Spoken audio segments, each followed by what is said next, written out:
नमस्कार मित्रों, जितेंद्र कुमार पांडे, सहायक जिला शासकीय अभियंता कानपुर नगर। मैं आज आपको क्रिमिनल बेल एप्लीकेशन 12,441/22 जो राम प्रेम आदि बनाम स्टेट ऑफ यूपी,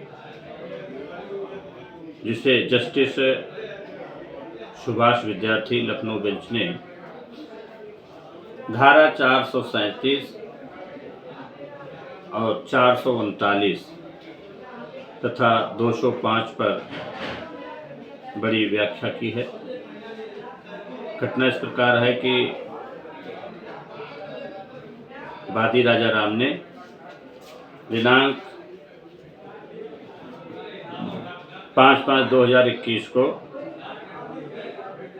4 अभियुक्तों के विरुद्ध इस बात की रिपोर्ट लिखाई थाना लखनऊ में कि उनके साथ इन लोगों ने प्राणघातक हमला किया। आज जब मेरी पत्नी बचाने गई तो उसको भी मारा पीटा। इस पर थाने में मुकदमा अपराध संख्या 105/21, धारा 147, 147, 300, 452, 323, 504, 506, 325 का कायम हुआ। इसमें मुकदमा कायम होने के बाद विवेचना अधिकारी ने घटनास्थल का निरीक्षण किया, 4 लोगों को इसमें हिरासत में लिया और इसके बाद सब विवेचना के आधार पर और चोटों के आधार पर, क्योंकि सर में चोट लगी थी, इस आधार पर 308 की बढ़ोतरी कर दी। अभियुक्तगण राम प्रेम उस एफआईआर के विरुद्ध माननीय प्रयाग उच्च न्यायालय में लखनऊ बेंच में 482 का पिटीशन फाइल किया और कहा कि यह घटना एफआईआर रद्द की जाए। इस पर हाई कोर्ट ने, माननीय उच्च न्यायालय ने उनके पिटीशन को इस करके वापस कर दिया कि आप वहां पर अपनी डिस्चार्ज एप्लीकेशन कोर्ट में प्रस्तुत करें और उन्हें 205 सीआरपीसी में व्यक्तिगत हाजिरी से छूट दे दी। इस पर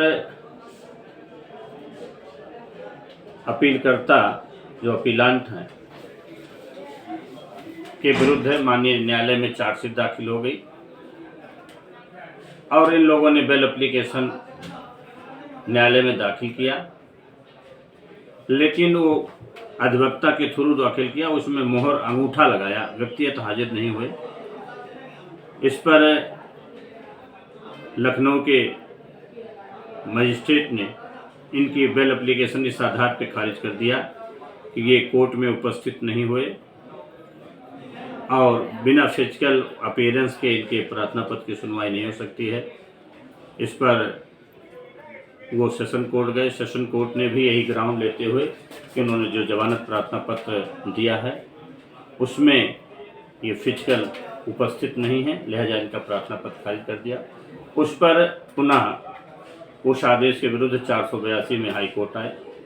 माननीय उच्च न्यायालय ने सत्येंद्र कुमार अंतिल, जो सुप्रीम कोर्ट का 2023 का लेटेस्ट जजमेंट है, उस पर बड़ी विस्तृत चर्चा करते हुए उसे सुप्रा माना और कहा कि जो 7 साल की कम सजाएं हैं उसमें धारा 41 सीआरपीसी का प्रावधान लागू होता है और उसमें बिना उसको नोटिस दिए अगर उसका अनुपालन नहीं कर रहे हैं तो ये विधि विरुद्ध है, गैर कानूनी है।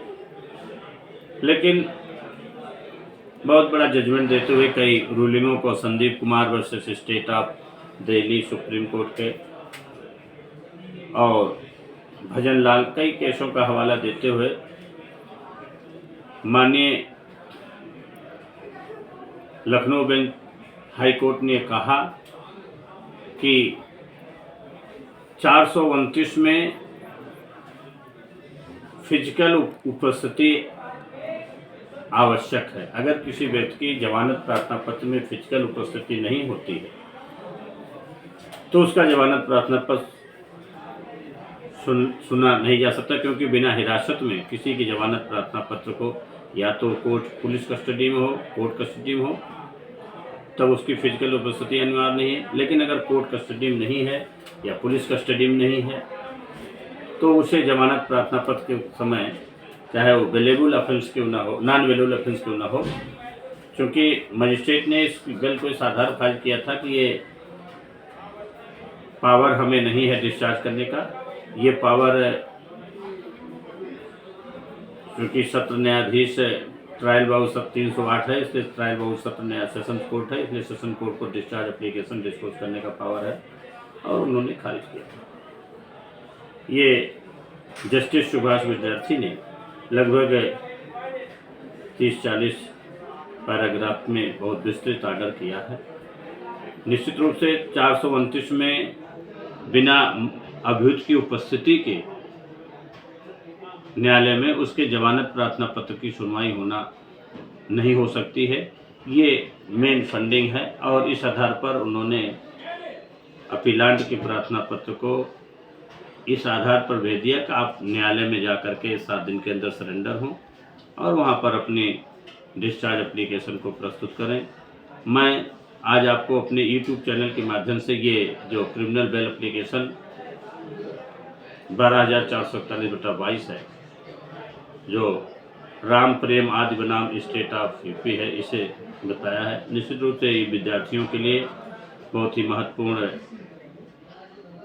आदेश मानिए इलाहाबाद के लखनऊ बेंच की कोर्ट द्वारा किया गया है।